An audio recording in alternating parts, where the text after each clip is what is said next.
ಹರಿ ಓಂ ಎಲ್ರಿಗೂ ನಮಸ್ತೆ. ಇವತ್ತು ಸಂಡೇ. ನಾನಿವತ್ತು ಬೆಳಿಗ್ಗೆ ದೋಸೆ ಮಾಡೋಣ ಅಂತಿದ್ದೆ. ಮಕ್ಕಳಿಗೆ ಪತ್ರೊಡೆ ತಿನ್ನಬೇಕು ಅಂತ ಆಸೆ ಆಯಿತು. ಅದಕ್ಕೋಸ್ಕರ ಅರ್ಜೆಂಟಾಗಿ ಪತ್ರೊಡೆ ಮಾಡ್ಕೊಳ್ತಾ ಇದ್ದೇನೆ. ಸ್ವಲ್ಪ ದೋಸೆ ಹಿಟ್ಟು ಉಳಿಸ್ಬಿಟ್ಟು ಅದಕ್ಕೆ ಮೆಣಸು, ಹುಣಸೆ ಹುಳಿ ಹಾಕಿ ರುಬ್ಕೊಂಡು ಆ ನಂತರ 2 ಚಮಚ ಕಡಲೆ ಹಿಟ್ಟು ಹಾಗೆ ಸ್ವಲ್ಪ ಜೀರಿಗೆ ಪುಡಿ ಹಾಗೆ ಕೊತ್ತಂಬರಿ ಪುಡಿನ ಹಾಕ್ಕೊಂಡು ಚೆನ್ನಾಗಿ ಈ ಹಿಟ್ಟಿಗೆ ಕಲಿಸ್ಕೊಂಡೆ ನೋಡಿ. ಆ ನಂತರ ನಾವು ಪತ್ರೊಡೆಗೆ ಉಪಯೋಗಿಸುವಂತಹ ಕೆಸದ ಎಲೆ ಇದೆಯಲ್ಲ, ಅದನ್ನು ಚೆನ್ನಾಗಿ ತೊಳ್ಕೊಂಡು ಅದಕ್ಕೆ ನೋಡಿ ಈ ಹಿಟ್ಟನ್ನ ಹಾಕ್ಕೊಳ್ತಾ ಇದ್ದೇನೆ. ನೀವು ಹುಡಿಯಾಗಿರುವಂತಹ ಕೊತ್ತಂಬರಿ ಹುಡಿ ಅಥವಾ ಜೀರಿಗೆ ಹುಡಿ ಇಲ್ಲದಿದ್ದರೆ ನೀವು ಬೇಕಿದ್ದರೆ ಈ ಹಿಟ್ಟಿಗೆ ರುಬ್ಬುವಾಗಲೇ ಕೊತ್ತಂಬರಿ, ಜೀರಿಗೆ, ಆಮೇಲೆ ಬೇಕಿದ್ದಂಥ ನಿಮಗಿಷ್ಟ ಇರುವ ಮಸಾಲೆಗಳನ್ನ ಸೇರಿಸ್ಕೊಳ್ಬೋದು ನೋಡಿ. ಎಲ್ಲ ಹಿಟ್ಟನ್ನ ಹೀಗೆ ಉಳಿದಂತಹ ಎಲ್ಲ ಎಲೆಗಳಿಗೆ ಈ ಥರ ಹಾಕ್ಕೊಳ್ತಾ ಇದ್ದೇನೆ. ಈ ಥರ ಸವರ್ಕೊಂಡು ಇದನ್ನು ರೌಂಡಾಗಿ ಮಡಚ್ಕೊಳ್ತಾ ಇದ್ದೇನೆ. ಮಡಚ್ಕೊಂಡು ಯಾವಾಗಲೂ ನಾವು ಇದನ್ನು ಹಬೆಗೆ ಬೇಯಿಸ್ಕೊಳ್ಳುವಂತಹ ಪದ್ಧತಿ, ಅಂದರೆ ಬೇರೆ ರೀತಿ ಇರ್ತದೆ ಸ್ವಲ್ಪ, ಆದರೆ ನೋಡಿ ನಾನು ಇದನ್ನು ಅರ್ಜೆಂಟಾಗಿ ಮಾಡ್ಕೊಳ್ತಾ ಇದ್ದೇನೆ ಅಲ್ಲ, ಅದಕ್ಕೆ. ಈಗ ನೋಡಿ ಇದನ್ನು ಈ ಥರ ಸುತ್ತಿ ಬಿಟ್ಟು ಚೆನ್ನಾಗಿ ಎಷ್ಟು ತೆಳುವಾಗ್ತದೆ ಅಷ್ಟು ತೆಳುವಾಗಿ ಇದನ್ನು ಕಟ್ ಮಾಡ್ಕೊಳ್ತಾ ಇದ್ದೇನೆ.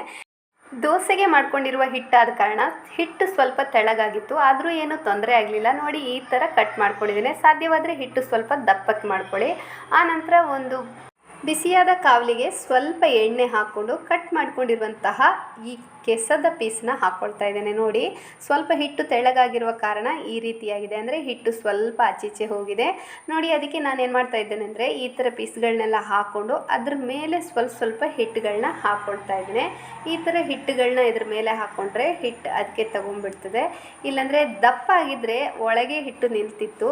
ಇದನ್ನು ಕಟ್ ಮಾಡುವಾಗಲೂ ಅಷ್ಟೇ ಚೂರಿ ಸ್ವಲ್ಪ ಶಾರ್ಪ್ ಆಗಿದ್ದರೆ ಒಳ್ಳೆಯದು ನೋಡಿ. ಆ ನಂತರ ಅದ್ರ ಮೇಲೆ ಸ್ವಲ್ಪ ಎಣ್ಣೆನ ಹೊಯ್ಕೊಳ್ತಾ ಇದ್ದೇನೆ. ಒಂದು ಅರ್ಧ ಸ್ಪೂನ್ ಆಗುವಷ್ಟು ಎಣ್ಣೆನ ಹಾಕ್ಕೊಂಡು ಮಗಚಿ ಹಾಕಿ ಮುಚ್ಚಳ ಮುಚ್ಚಿಬಿಟ್ಟು ಮೀಡಿಯಮ್ ಉರಿಯಲ್ಲಿ 30 ಸೆಕೆಂಡುಗಳ ಕಾಲ ಚೆನ್ನಾಗಿ ಬೇಯಿಸ್ಕೊಂಡ್ರೆ ರುಚಿಯಾಗಿರುವಂತಹ ಪದರವಾದಂತಹ ಪತ್ರೊಡೆ ನಿಮಗೆ ರೆಡಿ ಆಗ್ತದೆ ನೋಡಿ. ಈ ಥರ ಬೇಯಿಸ್ಕೊಂಡ್ರೆ ಆಯಿತು.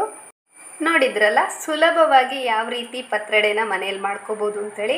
ಈ ರೆಸಿಪಿ ನಿಮಗೆ ಇಷ್ಟ ಆಗಿದ್ದರೆ ಪ್ಲೀಸ್ ಲೈಕ್ ಮಾಡಿ, ಶೇರ್ ಮಾಡಿ, ಕಮೆಂಟ್ ಮಾಡಿ. ಹಾಗೆ ಫಸ್ಟ್ ಟೈಮ್ ನನ್ನ ಚಾನಲ್ ನೋಡ್ತಾ ಇರುವವರು ಪ್ಲೀಸ್ ಸಬ್ಸ್ಕ್ರೈಬ್ ಆಗಿ ಹಾಗೆ ಸಪೋರ್ಟ್ ಮಾಡಿ.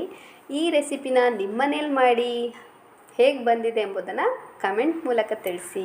ಇದೇ ತರಹದ ಹೊಸ ರುಚಿಕರ ಆರೋಗ್ಯಕರವಾದಂತಹ ರೆಸಿಪಿಯೊಂದಿಗೆ ಮತ್ತೆ ಸಿಗೋಣ. Thank you. ರಾಮ್ ರಾಮ್.